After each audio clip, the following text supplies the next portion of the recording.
तो आज की वीडियो के अंदर हम करने वाले हैं हाल ही में हुए AEW के डायनामाइट शो का रिव्यू, जो कि रेसल ड्रीम पे के बाद का फर्स्ट शो था। और कहना पड़ेगा कि स्टोरी लाइन वाइज और एक्शन वाइज इस वीक का डायनामाइट शो सच में काफी शानदार शो रहा है। इसलिए इस शो पर क्या क्या हुआ और हमें कौन कौन सी चीजें देखने को मिली है, ये सब बातें जानने के लिए ये वीडियो एकदम आखिर तक जरूर देखना। और ऐसे ही AEW से रिलेटेड हर एक न्यूज, रूमर और अपडेट और AEW के हर एक शो का रिव्यू पाने के लिए हमारे चैनल को सब्सक्राइब करना मत भूलना। और मुझे पता है कि रिव्यू वीडियो थोड़ा लेट है, लेकिन आप हमारे चैनल की वेबसाइट पर एक्टिव है तो आपको ये रिव्यू बहुत पहले ही मिल चुका होगा। और ऐसे ही सभी चीजें टाइम टू टाइम मिस ना करने के लिए हमारे चैनल की वेबसाइट aewtalkdown.com पर एक्टिव रहना मत भूलना। पर अब ज्यादा देर न लगाते हुए चलिए ये वीडियो शुरू करते हैं।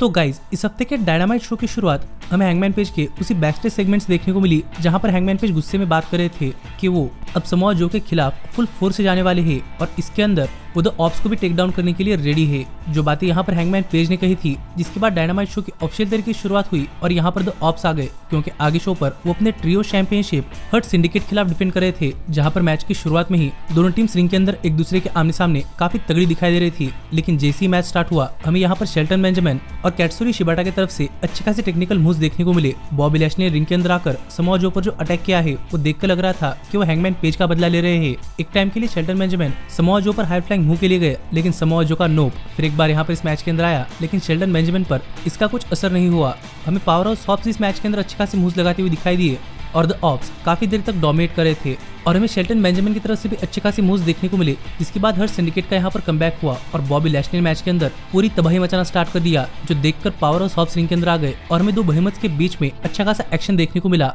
लैशली ने हॉप्स को जो उठाकर पटका है उसका क्या कहना, और इसके साथ ही दोनों ही डबल क्लोजलाइन के साथ रिंग के बाहर गए। रिंग के अंदर कैट्सुरी शिबाटा ने शेल्टन बेंजामिन पर एक पीके लगाकर उन्हें रिंग के बाहर कर दिया और यहाँ पर MVP और समोआ जो एक दूसरे के आमने सामने आ गए, जहाँ पर दोनों के बीच में काफी शानदार बैक एंड फोर्थ एक्शन चल रहा था। और MVP की मदद करने के लिए आए हुए हर एक स्टार को समोआ जो ने रिंग के बाहर कर दिया और इस चीज का फायदा उठाकर MVP अपना फिनिशर लगाने के लिए जा रहे थे, लेकिन इतने में ही रिकोशेट ने फिर एक बार यहाँ पर आकर MVP को डिस्ट्रैक्ट कर दिया और इस चीज का फायदा उठाकर समोआ जो ने MVP पर अपना सबमिशन लगाकर यहाँ पर सबमिशन के सहारे अपने टीम के लिए मैच जीत लिया है और अपने ट्रियो चैंपियनशिप रिटेन कर लिए है। लेकिन मैच खत्म होने के बाद यहाँ पर हर्ट सिंडिकेट द डिमांड से काफी गुस्सा था और उन पर अटैक करने के लिए उनके पीछे पीछे भागते हुए यहाँ से बैकस्टेज चले गए। पर रिंग के अंदर यहाँ पर टोनी शिवानी समोआ जो का इंटरव्यू ले रहे थे और समोआ जो से पूछ रहे थे कि रेसल ड्रीम पे पर जो उन्होंने किया है वो क्यों किया है। और यहाँ पर जवाब देते हुए समोआ जो ने कहा कि समोआ जो ट्रियो चैंपियंस है और इसीलिए सबको लग रहा है कि अब समोआ जो किसी और चैंपियनशिप के लिए नहीं जाएंगे, लेकिन समोआ जो सबको बताना चाहते हैं कि अगर किसी के पास कोई चैंपियनशिप है तो समोआ जो उनके टारगेट है और इसीलिए ही समोआ जो को हैंगमैन पेज को टारगेट किया था और वो दिखाना चाहते हैं कि जब समोआ जो की रूथलेस साइड पर अगर कोई आता है तो उसका क्या हश्र होता है। जो बातें यहाँ पर समोआ जो ने कही और वो यहाँ से चले गए। जो एक्सप्लेनेशन मुझे एक अच्छा खासा एक्सप्लेनेशन लगा, लेकिन इसके बाद में शो पर मर्सिडीज मो ने अपने 12 बेल्ट के साथ आती हुई दिखाई दी, जहाँ पर उनकी चैंपियनशिप्स हर एक बॉडीगार्ड कैरी कर रहा था, जो कि देखने में काफी अच्छा विजुअल था। लेकिन इसके बाद में शो पर रेन पिकेट बैकस्टेज में क्रिस स्टैटलैंडर का इंटरव्यू लेती हुई दिखाई दी और यहाँ पर बात करते हुए क्रिस स्टैटलैंडर ने कहा कि वो मर्सिडीज मो के खिलाफ जान ही नहीं वाली थी, लेकिन मर्सिडीज मो ने सामने से आकर क्रिस स्टैटलैंडर को उकसाया है और इसीलिए क्रिस स्टैटलैंडर मर्सिडीज मो के खिलाफ AEW के next pay per view full gear के ऊपर एक मैच रेसल करने के लिए रेडी है। जो बात यहाँ पर क्रिस स्टैटलैंडर ने कही, जिसके बाद हमें शो पर रेसल ड्रीम पेपर के ऊपर अपने ब्रूटल मैच के बाद डायनामाइट शो पर आती हुई दिखाई दिए और यहाँ पर डार्बी की एंट्रेंस भी काफी शानदार दिखाई दे रही थी। और रिंग के अंदर आकर AEW का फ्लैग यहाँ पर रिंग के बीचों बीच रखकर बात करते हुए डार्बी एलन ने कहा कि डार्बी एलन डे 1 से AEW कंपनी के साथ है और यहाँ पर अगर AEW को कोई डिस्ट्रॉय करने की कोशिश करेगा तो डार्बी एलन उसे डिस्ट्रॉय कर रखने वाले हैं और इसके लिए वो जरा भी पीछे नहीं हटने वाले और कभी वो आई क्विट नहीं कहेंगे। और माना कि डार्बी एलन ने रेसल ड्रीम पेपर पर जॉन मॉक्सली को आई क्विट कहने के लिए मजबूर कर दिया, लेकिन इसका मतलब ये नहीं है कि जॉन मॉक्सली चुप बैठने वाले हैं। डार्बी एलन को ये पता है और इसीलिए जब तक डेथ राइडर्स यहाँ पर है तब तक उनके लिए डार्बी एलन उनके खिलाफ खड़े होने वाले हैं और इस जगह के लिए अपनी जान भी देने के लिए तैयार है। जो बात यहाँ पर डार्बी एलन ने कही और डार्बी का ये प्रोमो सच में काफी पैशनेट प्रोमो लगा। लेकिन इसके बाद हमें शो पर जुरासिक एक्सप्रेस का एक बैकस्टेज सेगमेंट देखने को मिला, जहाँ पर हमें दिखाया गया कि रेसल ड्रीम पेपर पर अपना मैच जीतने के बाद यहाँ पर एक बैकस्टेज सेगमेंट के अंदर बात करते हुए जुरासिक एक्सप्रेस कह रहे थे कि वो फाइनली एक दूसरे के साथ वापस आ चुके हैं और उन्होंने अपने आज तक के सबसे बड़े अपोनेंट्स यंग बक्स को टेक डाउन किया है। लेकिन उनकी ये ट्रेन अब तक नहीं रुकने वाली। उन्हें अपने टैग टीम चैंपियनशिप्स वापस चाहिए, जो बातें यहाँ पर जुरासिक एक्सप्रेस ने कही। तो देखना पड़ेगा कि आगे टैग टीम चैंपियनशिप्स के लिए जाते हैं या नहीं। लेकिन इसके बाद हमें शो पर AEW के विमेन से एक फैटल 4-वे टैग टीम मैच देखने को मिला, जहां पर सिस्टर्स ऑफ सिन यानी कि स्काई ब्लू और जूलिया हार्ट, विलू नाइटिंगेल और हार्ली कैमरन, मेगन बेन और फिनोलेमी फोर्ड और जेमी हेटर और क्वीन अमायाटो को फेस कर रही थी। और गाइज, इस मैच की एक स्टिपुलेशन थी कि जो कोई टीम में मैच जीतेगी उन्हें AEW के first ever women's tag team champions crown करने के लिए जो टूर्नामेंट होने वाला है उसके अंदर अपना फर्स्ट राउंड अपोनेंट चूज करने का मौका मिलेगा। और इस मैच के अंदर हर एक स्टार की परफॉर्मेंस काफी शानदार रही और एक फीमेल ने इस मैच के अंदर शाइन किया है, जिस बीच हमें इस मैच के अंदर अच्छे खासे टैग टीम मूव्स भी देखने को मिले हैं, जो देखकर लग रहा है कि AEW के पास इतनी अच्छी विमेन्स है जिनके around tag team division build किया जा सकती है। और एक टाइम के लिए इस मैच के अंदर मेगन बेन और जेमी हेटर, दो पावर हिटर, इस मैच के अंदर आमने सामने आ गए, जहां पर मेगन बेन ने जेमी हेटर पर काफी तगड़ा अटैक किया और हमें इसी बीच मेगन बेन और फिनोलेमी फोर्ड इनकी तरफ से काफी शानदार हाई फ्लाइंग मूव्स भी देखने को मिले। और मोस्टली इस मैच के अंदर हर एक स्टार एक के बाद एक अपने अच्छे खासे मूव्स लगा रहा था और एक टाइम के लिए इसी केओस के अंदर सभी रिंग के बाहर गए और रिंग के अंदर सिर्फ फिनोलेमी फोर्ड बची थी। और यहाँ पर जेमी हेटर और क्वीन अमायाटा ने मिलकर फिनोलेमी फोर्ड पर अपने फिनिशर का एक जबरदस्त कॉम्बिनेशन लगाया और उन्हें पिन कर ये मैच जीत लिया है। यानी कि वो अब first ever women's tag team champions crown होने के टूर्नामेंट के अंदर अपने अपोनेंट चूज कर सकती थी। पर मैच जीतते ही यहाँ पर माइक लेकर बात करते हुए जेमी हेटर ने क्लियर कर दिया कि वो क्या चाहती है कि उनके अपोनेंट्स कौन हो। और यहाँ पर उन्होंने सिस्टर्स ऑफ सिन को चूज किया, यानी कि जूलिया हार्ट और स्काई ब्लू। तो देखना पड़ेगा कि first ever women's tag team champions crown करने के टूर्नामेंट के अंदर क्या होता है। लेकिन इसके बाद हमें शो पर यंग बक्स का एक बैक सेगमेंट देखने को मिला, जहाँ पर वो दोबारा से टोनी खान के ऑफिस के बाहर इस चीज के लिए उन्हें बुला रहे थे कि उन्हें फिर एक बार एक मनी मैच चाहिए। और हमें तब पता चला जब रेने पैकेट उनका इंटरव्यू ले रही थी। पर यहाँ पर इतने में ही टोनी खान बाहर आ गए और टोनी खान से बात करते हुए यंग बक्स ने कहा कि उन्हें फिर एक बार एक मनी मैच चाहिए और इस मनी मैच के लिए यंग बक्स कुछ भी करने के लिए तैयार है, किसी के भी खिलाफ उतरने के लिए तैयार है और किसी के भी साथ टैग टीम करने के लिए तैयार है। जिस पर सरप्राइजिंगली टोनी खान का जवाब आया और उन्होंने यहाँ पर यंग बक्स को एक अपॉर्चुनिटी दी है कि वो एक 8-मैन टैग टीम मैच के अंदर जेट स्पीड और जुरासिक एक्सप्रेस इनका सामना करेंगे। जहाँ पर बक्स ये सोच रहे थे कि क्या 4 राउंड पर हैंडीकैप मैच होगा, पर टोनी खान ने यंग बक्स के पार्टनर रिवील किए, जो कोई और नहीं बल्कि FTR थे। और ये देखकर यंग बक्स थोड़े बहुत नाराज थे, क्योंकि FTR और यंग बक्स इनकी AEW के अंदर राइवलरी काफी शानदार रही है। पर जब ये दोनों टीम एक दूसरे के आमने सामने आई तो यहाँ पर यंग बक्स FTR के साथ मिलकर काम करने के लिए रेडी थे। लेकिन जाते जाते यहाँ पर स्टोकली हैथवे ने यंग बक्स का मजाक उड़ाते हुए उन्हें कुछ पैसे दे दिए और वो यहाँ से चले गए और बक्स ने बेशर्मों की तरह वो पैसे अपने जेब के अंदर रख लिए। तो देखना पड़ेगा कि बाकी शोज पर क्या होता है। लेकिन इसके बाद हमें शो पर रेने पैकेट यहाँ पर मर्सिडीज मोनी को बुलाती हुई दिखाई दी, क्योंकि उन्होंने फाइनली 11 बेल्ट जीत लिए थे और रेसलिंग के अंदर एक रिकॉर्ड है और उनका यहाँ पर सेलिब्रेशन होने वाला था, जहाँ पर मर्सिडीज मोनी का म्यूजिक तो बजा और उनके चैंपियनशिप्स लेकर सभी बॉडीगार्ड्स तो आ गए। लेकिन हमें सरप्राइजिंगली यहाँ पर मिनी मोनी देखने को मिली, जो कि यहाँ पर बात करते हुए कह रही थी कि वो काफी खुश है कि उन्होंने अपने दम पर यहाँ पर सभी चैंपियनशिप जीती है और यहाँ पर रियल मर्सिडीज मोनी की जगह वो अपनी खुद की तारीफ कर रही थी, जो देखकर यहाँ पर रियल में मर्सिडीज मोनी आ गई और वो इस चीज से काफी गुस्सा थी। और उन्होंने यहाँ पर आते ही सबसे पहले सभी को उनकी चैंपियनशिप्स लेकर बैक स्टेज जाने के लिए कह दिया और रेने पैकेट को भी रिंग छोड़ने के लिए कहा। और यहाँ पर बात करते हुए मर्सिडीज मोनी यहाँ पर हार्ली कैमरन को डायरेक्टली वार्न कर रही थी कि उन्होंने पहले ही कहा है कि उन्हें हार्ली कैमरन अपने आसपास भी नहीं चाहिए। और कुछ दिन पहले हार्ली कैमरन बेग कर रही थी कि मर्सिडीज मोनी उनके साथ टैग टीम पार्टनर बने टैग टीम चैंपियनशिप टूर्नामेंट जीतने के लिए। लेकिन अब वो मर्सिडीज मोनी का ही मजाक उड़ा रही है। लेकिन मर्सिडीज मोनी इसको लाइटली नहीं लेने वाली और एक कहकर उन्होंने एक तरीके से मिनी मोनी को केक के अंदर ही फेंक दिया। और ये देखकर हार्ली कैमरन टेबल के बाहर आ गई, जहां पर वो काफी डेवास्टेटेड दिखाई दे रही थी और मर्सिडीज मोनी उन पर अटैक करने के लिए जा ही रही थी। कितने में पीछे से क्रिस स्टैटलैंडर ने आकर मर्सिडीज मोनी को उठाकर उसी केक के थ्रू फेंक दिया और मर्सिडीज मोनी की हालत खराब थी और वो अपने आप को संभालने में लगी हुई थी। कितने में ही क्रिस स्टैटलैंडर ने फिर एक बार उन्हें उठाकर टेबल के थ्रू फेंक दिया, जिससे कि मर्सिडीज मोनी पूरी तरीके से डिस्ट्रॉय हो चुकी थी और उनके बॉडी पर हर तरफ केक लग चुका था। तो देखना पड़ेगा कि आगे मर्सिडीज मोनी और क्रिस स्टैटलैंडर के बीच में क्या होता है। लेकिन इसके बाद में शो पर जॉन मॉक्सली का एक बैकस्टेज सेगमेंट देखने को मिला, जहां पर वो रेसलड्रीम पे-पर-व्यू के बाद अपने मैच के ऊपर बात करते हुए कह रहे थे कि डार्बी एलन फाइनली एक दिन जॉन मॉक्सली से बेटर बन पाए हैं और इसीलिए डार्बी एलन एक दिन जॉन मॉक्सली के खिलाफ मैच जीत पाए हैं। लेकिन बाकी हर एक दिन जॉन मॉक्सली काफी बेटर है और इस एक सेटबैक से मॉक्सली यहाँ पर डर कर नहीं बैठने वाले। जॉन मॉक्सली को अपने डेथ राइडर्स के लिए एक रोल मॉडल बनना है और डेथ राइडर्स उनकी तरफ देखकर ही अपनी सब चीजें करते हैं और इसीलिए डेथ राइडर्स के लिए जॉन मॉक्सली फिर एक बार स्टैंड होने वाले हैं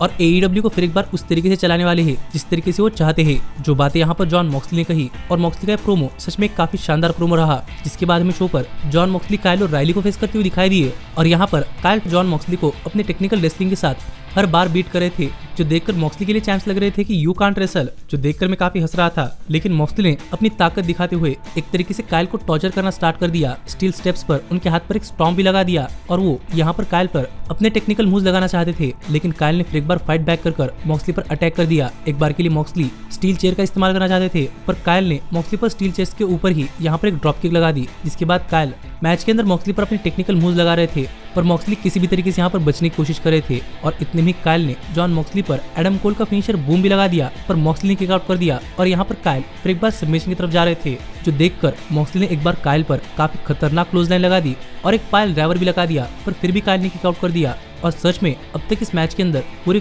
फैंस पूरी तरीके से इन्वेस्ट हो चुके थे और मॉक्सली अपने सबमिशन के लिए जा रहे थे, लेकिन कायल ने रोप ब्रेक का सहारा लिया। मॉक्सली फिर एक बार कायल पर अटैक करने के लिए गए, पर फिर एक बार कायल ने मॉक्सली पर एक एंकल लॉक लगा दिया और मॉक्सली को समझ नहीं आ रहा था कि वो क्या करे। और देखने में लग रहा है कि डार्बी एलिन से हार के बाद मॉक्सली का कॉन्फिडेंस पूरी तरीके से ड्रॉप हो चुका है, क्योंकि इस वजह से ही यहाँ पर इस चीज को रिवर्स ना कर पाने की वजह से मॉक्सली ने सरप्राइजिंगली रेफरी पर अटैक कर दिया, जिसके बाद काफी सारे रेफरीज रिंग के अंदर आ गए और यहाँ पर कायल फ्लेचर को डिस्क्वालिफिकेशन के जरिए यहाँ पर विक्ट्री मिल गई। और ऐसा AEW के अंदर काफी कम ही बार होता है। और इसके बाद यहाँ पर डेथ राइडर्स ने कायल रैली पर अटैक करना स्टार्ट कर दिया, जो देखकर क्लॉमरेशन यहाँ पर आ गई और डेथ राइडर्स और क्लॉमरेशन इनके बीच में एक ब्रॉल हो रहा था, जहाँ पर AEW कमर्शियल ब्रेक के लिए गई। और जब वो वापस आए तब हमें यहाँ पर डेथ राइडर्स और क्लॉमरेशन के बीच में एक 6 मैन टैग टीम मैच देखने को मिला, जहाँ पर कैसिडी मैच की शुरुआत से यहाँ पर व्हीलर यूथा पर काफी भारी पड़ रहे थे और उनको डरा कर रख रहे थे। पर जैसे ही मैच आगे बढ़ा हम यहाँ पर क्लॉमरेशन और डेथ राइडर्स की तरफ से अच्छे खासे मूव्स देखने को मिले, जहाँ पर क्लॉमरेशन बार बार डेथ राइडर्स पर भारी पड़ रहा था, लेकिन ऐसे में ही क्लूडियो ने रॉड्रिक स्ट्रॉन्ग को टारगेट कर उन पर काफी तगड़ा अटैक करना स्टार्ट कर दिया, जिसके बाद डेथ राइडर्स मैच के अंदर अपना कमबैक कर पाए। लेकिन एक टाइम के लिए रॉड्रिक स्ट्रॉन्ग ने भी जब टैग बना लिया तो इस मैच के अंदर क्लॉमरेशन एक के बाद एक काफी शानदार मूव्स लगा रहे थे और ऑरेंज कैसिडी तो पूरी तरीके से हाइप्ड अप थे। हमें मार्क ब्रिस्को की तरफ से टॉप रूप से एक मूनसॉल्ट भी देखने को मिली और इसके बाद वो अकेले ही डेथ राइडर्स को टेक डाउन कर रहे थे, जिससे भी व्हीलर यूथा का ये मूव भी काफी स्मूथ लगा। और इसके बाद वो हैमर एंड एल्बोज लगाने के लिए जा रहे थे, पर मार्क ने इसे रिवर्स कर उन पर अपना फिनिशर जे ड्रिलर लगा दिया और उन्हें पिन कर यहाँ पर अपने टीम के लिए ये मैच जीत लिया है। और मार्क ब्रिस्को के मैच जीतते ही यहाँ पर पाक ने आकर मार्क ब्रिस्को पर अटैक करना स्टार्ट कर दिया, जो देखकर क्लॉमरेशन का आखिरी मेंबर यानी कि टोमोहिरो इशिई भी यहाँ पर आ गए और उन्होंने पाक पर अटैक कर उन्हें रिंग के बाहर कर दिया। इतने में इशिई को इक्वलाइज करने के लिए मॉक्सली यहाँ पर आ गए, पर इशिई को देखकर वो रिंग के अंदर नहीं आ रहे थे और इस चीज का फायदा उठाकर पीछे से मरना शेफर्ड ने इशिई पर एक लो ब्लो लगा दिया। और इसके बाद यहाँ पर डेथ राइडर्स क्लॉमरेशन पर काफी तगड़ा अटैक कर रहे थे और क्लूडियो ऑरेंज कैसिडी को भी उसी तरीके से कॉमेडी टेबल के थ्रू फेंकने के लिए गए, जैसे कि उन्होंने डार्बी एलन को फेंका था, लेकिन पीछे से डार्बी एलन ने आकर क्लूडियो पर अटैक कर दिया।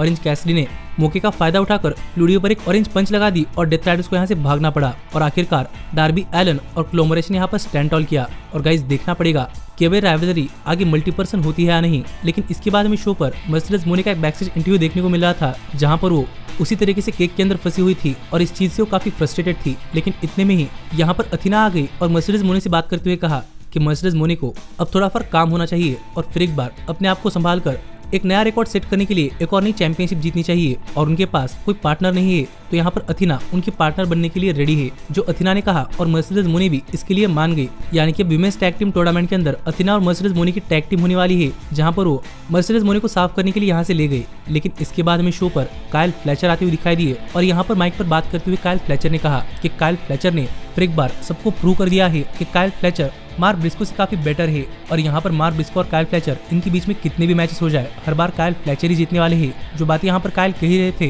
कितने में यहाँ पर मार्क ब्रिस्को आ गए और कायल फ्लेचर से बात करते हुए मार्क ब्रिस्को ने कहा कि मार्क ब्रिस्को और कायल फ्लेचर इनके बीच में मिलियन मैचेस होने चाहिए, लेकिन उससे मार्क ब्रिस्को को फर्क नहीं पड़ता, क्योंकि मार्क ब्रिस्को को कायल को हराने के लिए सिर्फ एक मैच चाहिए। और यहाँ पर कायल फ्लेचर मार्क ब्रिस्को को मिलियन मैचेस नहीं सिर्फ एक मैच देकर दिखाए और उसके बाद उनका क्या हाल होगा यहाँ पर मार्क ब्रिस्को दिखा देंगे, जो मार्क ब्रिस्को ने कहा। लेकिन जवाब देते हुए यहाँ पर डॉन कैलस ने कहा कि उन्हें समझ आता है कि मार्क ब्रिस्को की फैमिली काफी बड़ी है और उन्हें अपने बच्चों का पेट संभालने के लिए चैंपियनशिप जीत कर थोड़ी बार चीजें अकॉम्प्लिश करनी पड़ेगी, जिसके बाद उनके बच्चे उनकी तरफ प्राउडली देख पाएंगे। लेकिन उनका जवाब है नो और मार्क ब्रिस्को को मैच नहीं मिलने वाला। ये कहकर यहाँ पर डॉन कैलस और कायल फ्लेचर यहाँ चले गए। तो देखना पड़ेगा कि क्या आगे फिर एक बार TNT चैंपियनशिप का रीमैच होता है या नहीं। लेकिन इसके बाद हमें शो पर women's tag team championship tournament के ब्रैकेट्स रिवील होते हुए दिखाई दिए, जिसके बारे में हम अपडेट्स की वीडियो के अंदर बात करेंगे। लेकिन इसके बाद हमें शो पर रेने पेकेट मीना शेरेकावा का इंटरव्यू लेती हुई दिखाई दी, जहां पर मीना शेरेकावा बता रही थी कि रेसल ड्रीम पे-per-view के बाद से अब तक उन्होंने टोनी स्टॉर्म से कोई बात नहीं की और टोनी स्टॉर्म उनसे बात भी नहीं कर रही। पर इतने में ही यहाँ पर टेक्ला आ गई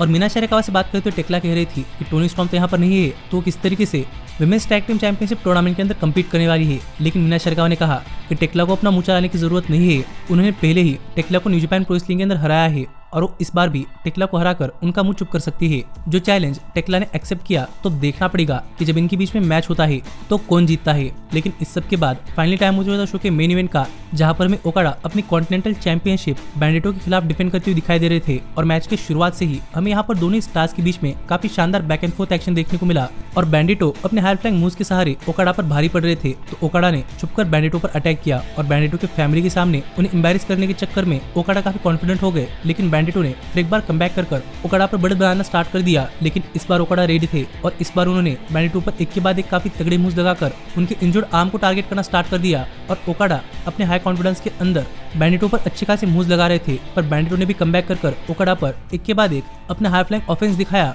पर जब वो अपने फिनिशर के लिए गए तो ओकाडा ने इसे रिवर्स कर दिया, जो रिवर्सल काफी शानदार लगा। और फिर एक बार बैंडिटो ने ओकाडा पर अपना सिग्नेचर लगाया और अपना